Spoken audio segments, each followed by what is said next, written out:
Hosea 6 ayat yang ketiga. Marilah kita mengenal dan berusaha sungguh-sungguh mengenal Tuhan. Ia pasti muncul seperti fajar.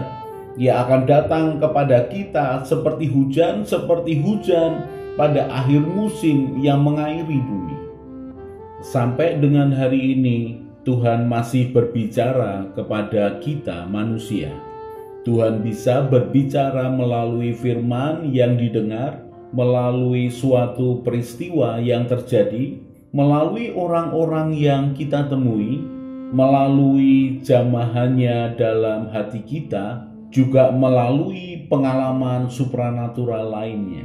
Dan Roh Tuhan akan menerjemahkan kepada manusia batiniah dan jiwa kita apa yang kita lihat, apa yang kita dengar, dan yang kita alami dengan kebenaran firman Tuhan dan kehendaknya dalam hidup kita, sesuai dengan perjalanan iman dan kedewasaan pengenalan kita akan Tuhan.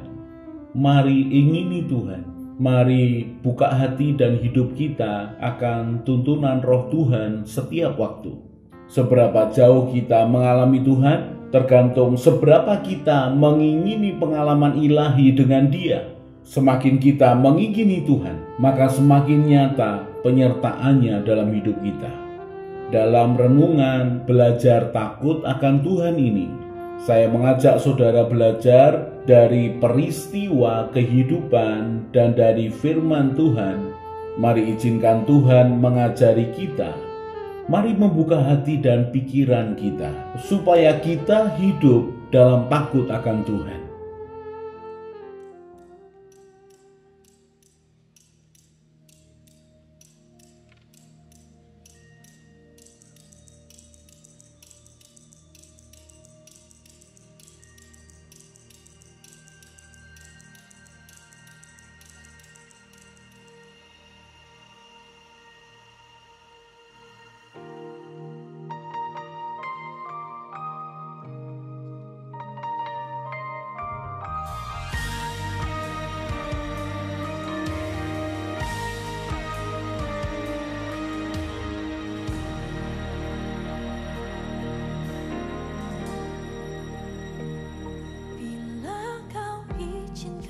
Sesuatu terjadi,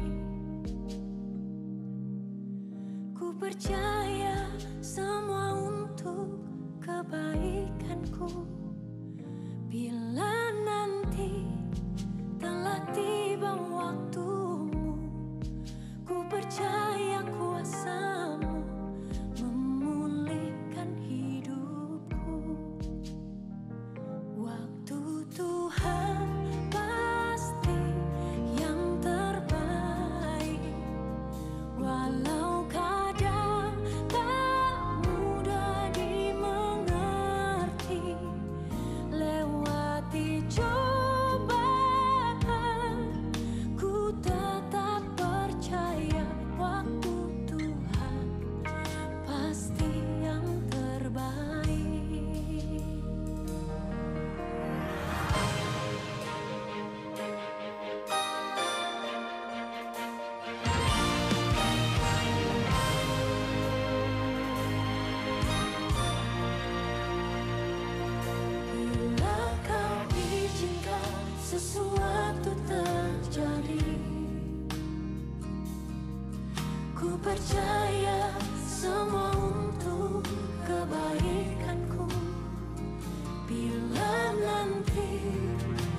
pasti yang terbaik.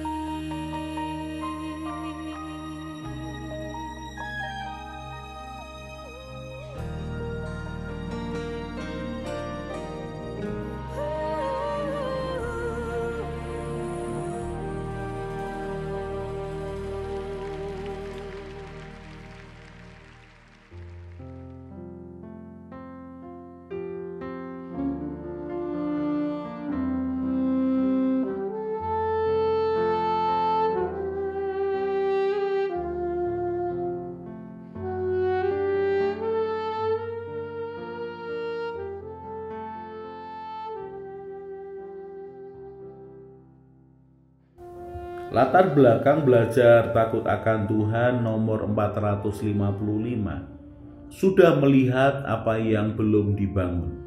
Renungan kali ini adalah salah satu dari perjalanan hidup saya ketika diajari Tuhan untuk beriman, untuk menjalani perjalanan iman dengan Tuhan dalam hal membangun suatu bangunan. Karena bangunan yang dibangun ini besar, membutuhkan akan waktu yang lama, membutuhkan biaya yang sangat besar. Sementara saya belum punya pengalaman untuk hal itu, maka Tuhan membangun akan iman saya, membangun akan mental saya, membangun akan cara pandang saya, dan Dia menuntun, mengajari saya bagaimana untuk melihat dengan cara pandang Tuhan. Kalau saudara melihat bangunan House of Life sekarang ini, saudara melihat bangunan 3 lantai, gedung yang relatif besar di antara gedung sekitarnya. Sepertinya adalah suatu bangunan yang sudah direncanakan dari awal seperti itu, padahal kenyataannya tidak. Saya melihat bagian demi bagian, dari fondasi, dari lantai pertama, dari ruangan demi ruangan, berikutnya kemudian ke lantai yang kedua, pembagian ruangan demi ruangan, lalu berikutnya ke lantai 3. Maka pengalaman melihat yang belum dibangun ini saya bagikan kepada saudara. Mari belajar untuk berjalan bersama Tuhan dalam setiap bagian hidup kita. Belajar takut akan Tuhan nomor 455. Sudah melihat yang belum dibangun. Sejak tahun 2015 saya melewati masa hidup yang menarik. Ada banyak pelajaran dari Tuhan melalui proses pembangunan House of Life, sekretariat GKI Injil Keselamatan. Dari iman yang ditarik melebar supaya semakin kuat melayani Tuhan. Iman tentang campur tangan Tuhan dalam hal keuangan. Proses pembangunan yang mengajar untuk melangkah berjalan bersama Tuhan. Juga belajar tentang sikap hati jemaat dalam menyikapi proses pembangunan yang membutuhkan iman bersama. Juga ada pelajaran tentang kesabaran, tentang masa padang gurun, masa longgar, dan masa membayar kesalahan keputusan. Sungguh pelajaran hidup yang berharga yang dimulai sejak membangun akan House of Life. Dan kali ini saya akan sharingkan tentang proses membangunnya. Saya beri judul melihat apa yang belum dibangun. Sekali lagi saya katakan, melihat sesuatu yang belum dibangun. Ternyata tanpa saya sadari Tuhan juga mengajar saya. Kalau saya bisa melihat apa yang belum terjadi, maka perjalanan iman saya akan lebih nyata dan lebih berwarna. Saya juga berharap mengajar jemaat untuk melakukan perjalanan iman yang sama. Dari awal saya tidak memiliki gambar detail bangunan House of Life. Berikutnya saya akan sebut HL, House of Life. Pernah saya menggambarnya hanya sangat sederhana. Jadi setelah tanah terbeli dan mulai renovasi, saya belum tahu akan dibangun seperti apa. Waktu itu yang penting adalah merenovasi bangunan lama supaya dapat dipakai untuk kegiatan doa, latihan tari, dan latihan musik. Jadi pada waktu mulai belum ada gambaran akan seperti apa House of Life itu. Kemudian ketika Tuhan menambahkan tanah di belakang sehingga seluruh bangunan berbentuk kotak persegi, maka bagian belakang harus dibangun. Dari gambaran belakang itulah saya berpikir untuk membangun gedung 2 lantai. Setelah konsultasi dengan 1-2 teman kontraktor, maka fondasinya pun mulai dibangun untuk 2 lantai. Pada saat pelaksanaan, saya diberitahu bahwa fondasi yang dibuat sebenarnya kuat untuk bangunan 3 lantai. Waktu itu saya hanya tersenyum saja.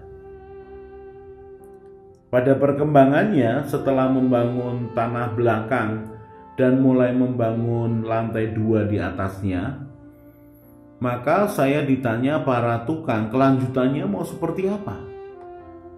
Saya jawab belum tahu. Jalani saja pembangunan lantai 2 di belakang sampai selesai. Karena saya tidak memakai jasa arsitek dan kontraktor, maka bagaimanapun saya harus punya gambaran mau dibangun seperti apa. Saya coba ambil waktu untuk merenung. Saya sering duduk di lantai 2 yang belum selesai, melihat perkembangan pembangunan. Sambil hati saya berdoa, kelanjutan pembangunan ini akan seperti apa.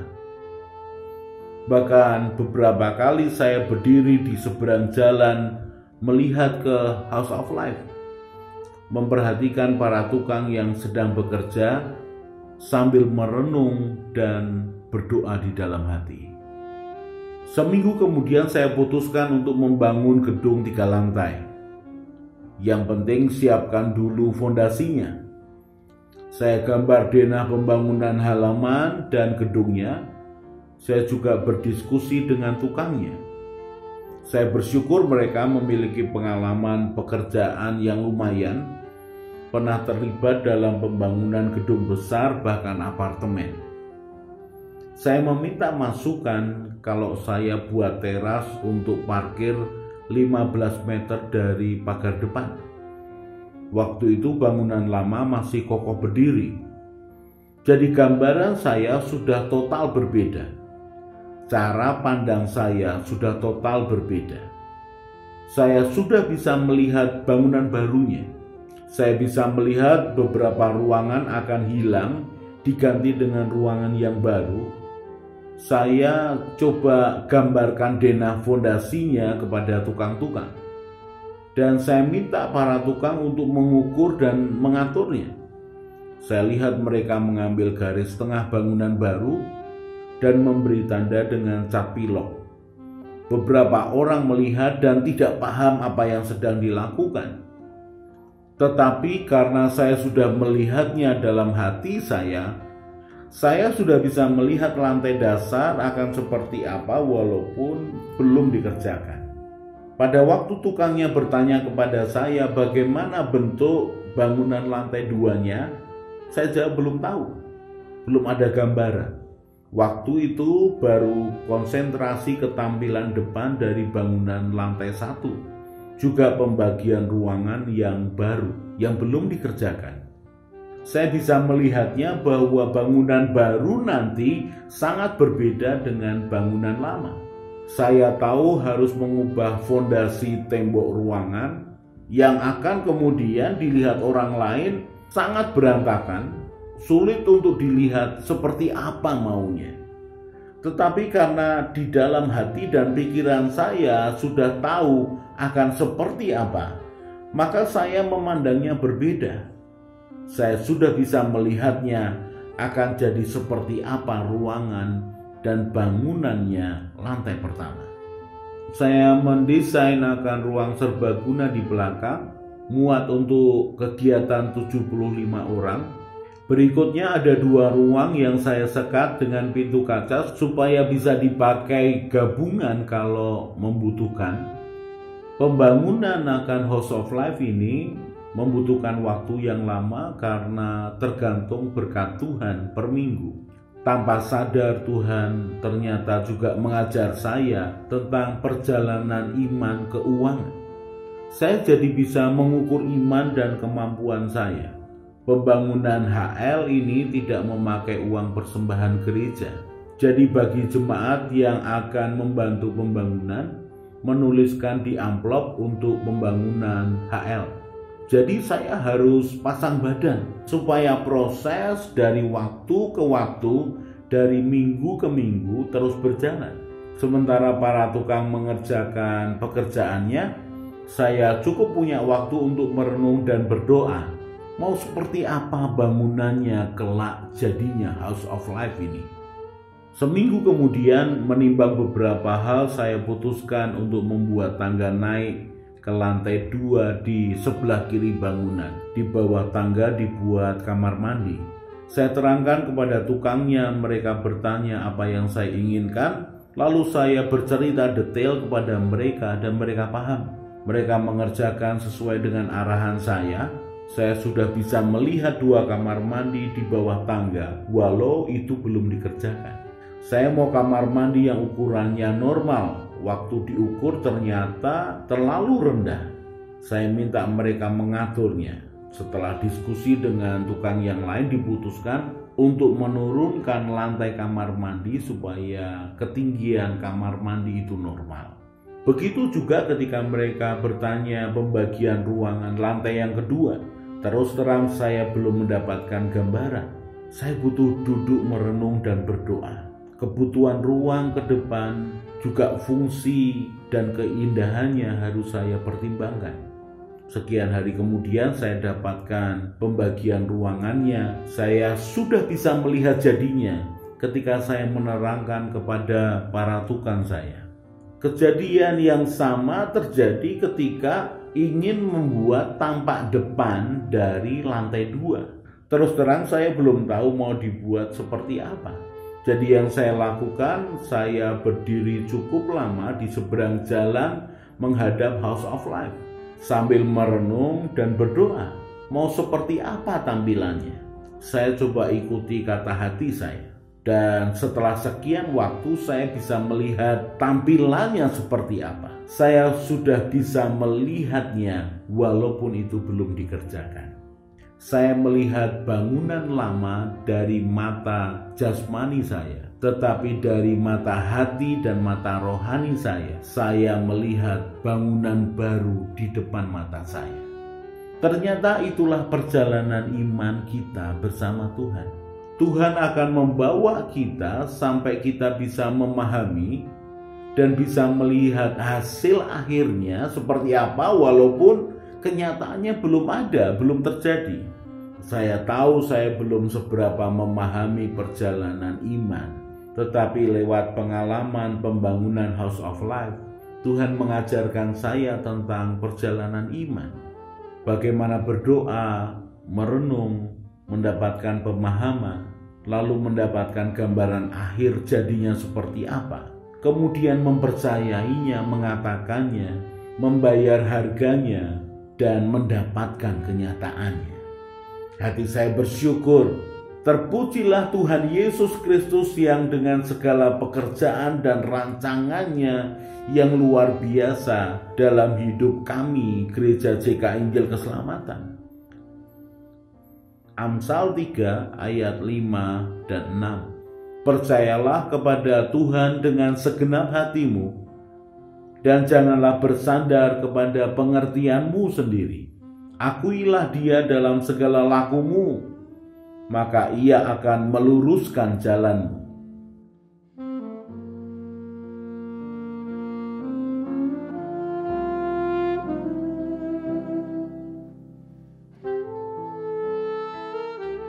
Yakobus pasal yang pertama ayat 19 mulai. Hai saudara-saudara yang kukasihi, ingatlah hal ini. Setiap orang hendaklah cepat untuk mendengar, tetapi lambat untuk berkata-kata, dan juga lambat untuk marah. Sebab amarah manusia tidak mengerjakan kebenaran di hadapan Allah.